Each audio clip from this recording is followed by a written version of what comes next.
Assalamualaikum warahmatullahi wabarakatuh. Semoga kisah atau informasi yang kami sajikan ini bisa bermanfaat untuk kita semua dan kita bisa mengambil hikmah dari kisah yang kami sajikan dalam video berikut ini. Selamat menonton.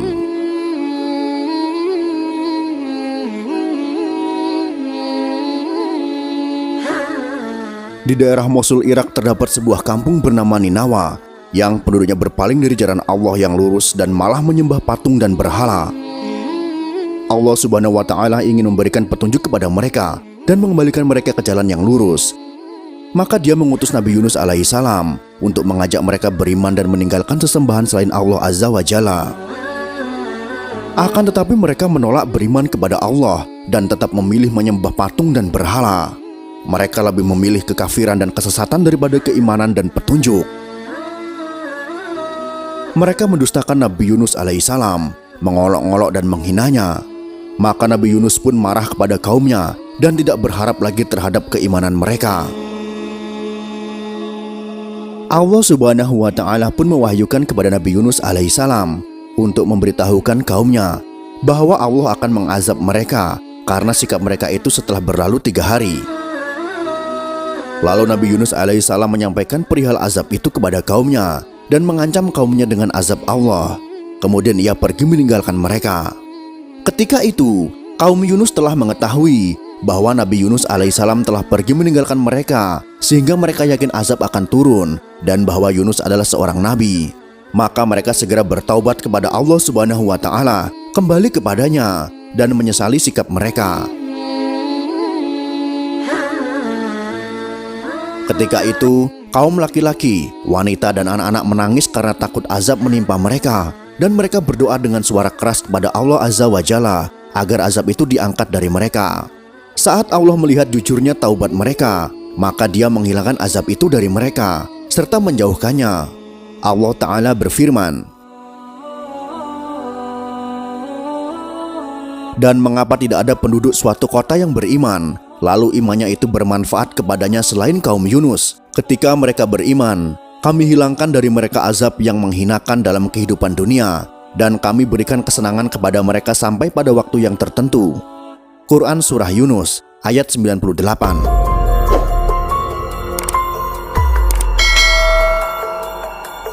Setelah peristiwa itu, Yunus tetap meninggalkan kampung kaumnya karena marah, padahal Allah belum mengizinkannya. Maka Yunus pergi ke tepi laut dan menaiki kapal. Pada saat Nabi Yunus alaihissalam berada di atas kapal, maka ombak laut menjadi dahsyat, angin menjadi kencang, dan membuat kapal menjadi oleng hingga hampir saja tenggelam. Oleh karena itu, kapal yang ditumpangi membawa barang-barang yang berat, lalu sebagiannya dilempar ke laut untuk meringankan beban kapal tersebut. Tetapi ternyata, kapal itu tetap saja oleng dan hampir tenggelam. Maka para penumpangnya bermusyawarah untuk meringankan beban kapal dengan melempar seseorang ke laut. Maka mereka melakukan undian dan ternyata undian itu jatuh pada diri Yunus. Tetapi para penumpang yang ada di kapal tersebut tidak mau jika Yunus harus terjun ke laut. Maka undian pun diulang lagi dan ternyata jatuh kepada Yunus lagi. Hingga undian itu dilakukan sebanyak 3 kali dan hasilnya pun tetap sama. Maka Nabi Yunus alaihissalam pun bangkit dan melepas bajunya, kemudian melempar dirinya ke laut. Pada saat yang bersamaan, Allah telah mengirimkan ikan besar kepadanya dan mengilhamkan kepada ikan tersebut untuk menelan Yunus dengan tidak merobek dagingnya atau mematahkan tulangnya. Maka ikan itu pun melakukannya atas perintah Allah. Ia menelan Nabi Yunus ke dalam perutnya tanpa mematahkan tulang dan merobek dagingnya. Dan Nabi Yunus alaihissalam pun tinggal di perut ikan itu dalam beberapa waktu dan dibawa mengarungi lautan oleh ikan itu.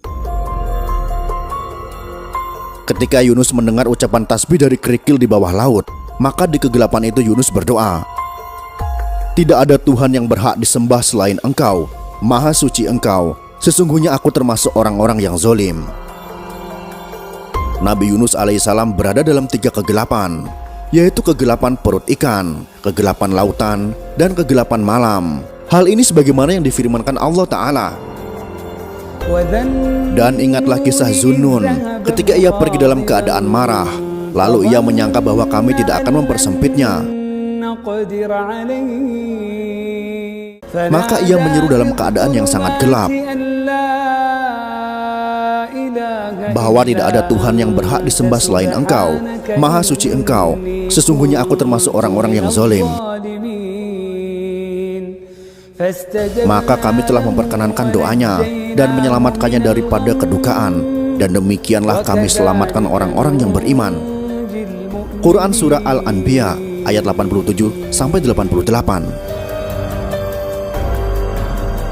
Para ulama berselisih tentang berapa lama Nabi Yunus tinggal di dalam perut ikan. Menurut Qatadah 3 hari, menurut Abu Ja'far As-Siddiq 7 hari, sedangkan menurut Abu Malik 40 hari.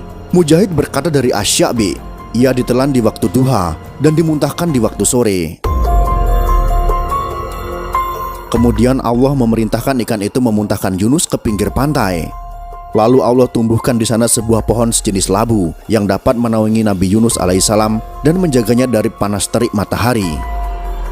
Allah Ta'ala berfirman, kemudian kami lemparkan dia ke daerah yang tandus, sedang ia dalam keadaan sakit, dan kami tumbuhkan untuk dia sebatang pohon dari jenis labu. Quran Surah As-Saffat ayat 145-146. Ketika Nabi Yunus alaihissalam dimuntahkan dari perut ikan, keadaannya seperti anak burung yang telanjang dan tidak berambut. Lalu Allah menumbuhkan pohon sejenis labu, di mana ia dapat berteduh dengannya dan makan darinya. Selanjutnya pohon itu kering, lalu Yunus menangis karena keringnya pohon itu. Kemudian Allah berfirman kepadanya, apakah kamu menangis karena pohon itu kering? Namun kamu tidak menangis karena 100.000 orang atau lebih yang ingin engkau binasakan. Selanjutnya Allah Subhanahu wa Ta'ala memerintahkan Nabi Yunus agar kembali kepada kaumnya dan memberitahukan mereka bahwa Allah Ta'ala telah menerima taubat mereka dan telah ridho kepada mereka.